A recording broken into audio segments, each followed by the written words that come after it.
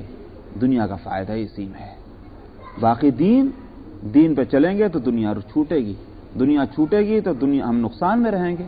یہی وہ فلسفہ ہے کہ جو ہمیشہ قوموں کے سامنے، لوگوں کے سامنے جن کی نظریں سطحی رہی ہیں، ان کے سامنے یہی فلسفہ رہا، اور قرآن اس فلسفے پر چوٹ مارتا ہے، ضرب لگاتا ہے کہ یہ فلسفہ کہلانے کا حق ہی نہیں رکھتا۔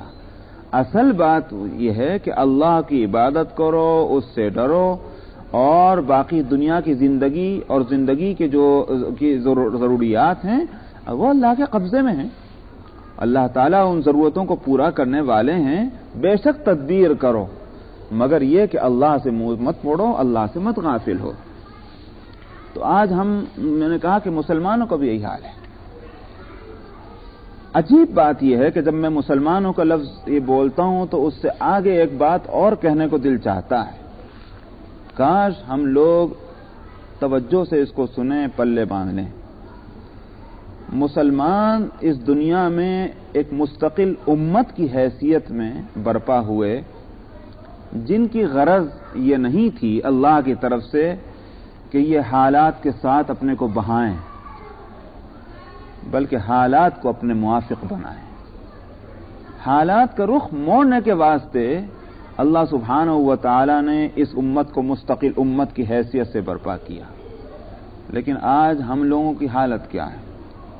امریکہ میں آئیں تو امریکہ کے حالات کا بہانہ، ہندوستان میں ہوں تو ہندوستان میں حالات کا بہانہ، پاکستان میں ہوں تو وہاں جو ہوائیں چل رہی ہوں ان کا بہانہ۔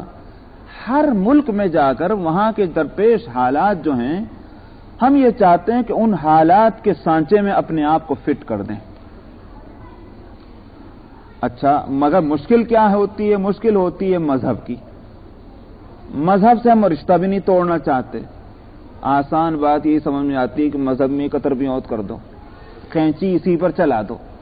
مذہب کو کسی طرح سے حالات کے سانچے میں لا کر ڈھال دیں، یہ ہم مسلمان سب جگہ کر رہے ہیں۔ خاص طور پر اس ملک میں جو تماشا دیکھنے میں آ رہا ہے وہ یہ کہ ہم لوگ ہندوستان سے چلے، پاکستان سے چلے، عرب ملکوں سے چلے تو ہمارے ذہن میں پہلے سے بیٹھا ہوا کہ امریکہ جو ہے متمدن ترین ملک ہے، ترقی یافتہ ملک ہے، پہلے ہی سے ہمارا دماغ مرعوب، اس مرعوبیت کے ساتھ یہاں آئے تو ہر چیز کو اسی مرعوبیت سے دیکھتے ہیں، ہر ترقی جو ہے ہمیں مرعوب کر رہی ہے۔ اب نتیجہ اس کا کیا ہے؟ اپنے آپ کو بھی بدلنا ہے، مگر ہمارے ساتھ جو مذہب لگا ہوا ہے مذہب کو بھی بدلنا ہے۔ یہ مسلمان کا شیوا نہیں، مسلمان کا شعار تو یہ ہونا چاہیے کہ مذہب پائیدار ہے، مذہب کی ایک ایک شاخ اور ایک ایک پتا اور ایک ایک پھول جو ہے اس میں قطر بیونت نہیں ہوگی، حالات کو اس کے موافق کریں گے۔ بات اگرچہ موضوع سے ہٹ جاتی ہے، مگر چونکہ ایک میں نے اشارہ کیا ہے تو میں اس سے فائدہ اٹھا کر یہ یوں کہیے کہ لوگ بھی چاہتے ہیں کہ اس موضوع پر میں بولوں تو بول پڑوں۔ مثلا ایک واقعہ ہے کہ جس سے ہم اور آپ سب دو چار ہیں، یہاں اور بہت سے مسائل جتنے ہیں ان میں سے ایک مسئلہ گوشت کا بھی ہے۔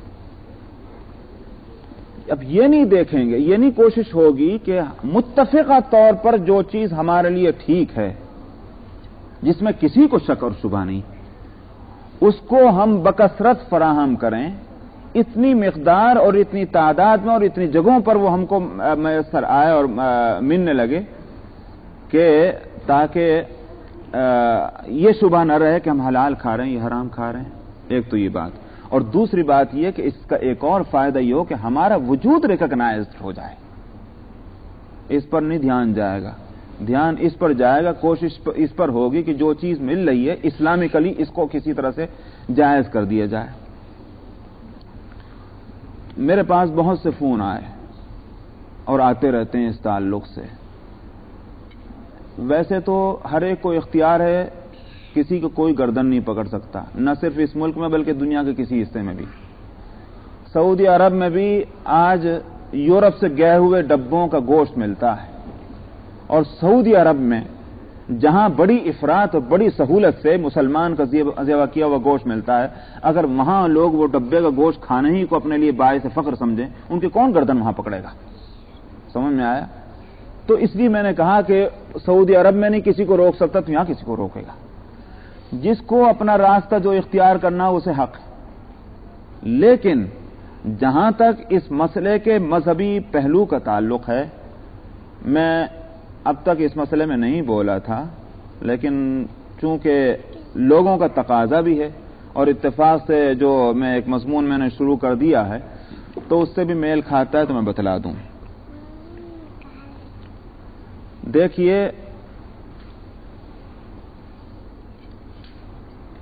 اس زمین میں نظر آنے والی تین مخلوقات ہیں، یہ چار کہہ سکتے ہیں۔ ایک تو حضرت انسان ہے، میں اور آپ، دوسری مخلوق ہے حیوانات کی، اور تیسری مخلوق ہے نباتات کی، گھاس پھوس درخت پھول پتیاں، اور چوتھی ہے جمادات کی۔ سمجھ میں آیا کہ جن میں اگنے کی اور بڑھنے کی صلاحیت نہیں ہے، پتھر ہے، مٹی ہے، جو بھی ہے۔ چار ہی قسم کی مخلوق ہیں جو ہم کو زمین پر نظر آتی ہیں۔ نظر آنے کا لفظ اس لیے بول رہا ہوں کہ میں جنات سے بحث نہیں کرتا، فرشتوں سے بحث نہیں کر رہا ہوں، چار ہی قسم کی مخلوقات ہیں۔ اچھا صاحب، جہاں تک انسان کا تعلق ہے، اس کو عقل سے دیکھیں یا مذہب کی روشنی میں دیکھیں، یہ مخدوم کائنات ہے۔ اللہ سبحانہ و تعالی نے ہر چیز کو اس کی خدمت پر مقرر فرما دیا۔ وَسَخَّرَ لَكُم مَّا فِي السَّمَاوَاتِ وَمَا فِي الْأَرْضِ۔ میں نے کہا کہ مذہب کے اعتبار سے دیکھیں تو بھی حقیقت ہے یہ، اور اگر عقل سے دیکھیں تو بھی حقیقت ہے۔ کیوں؟ مختصر لفظوں میں بتلا دوں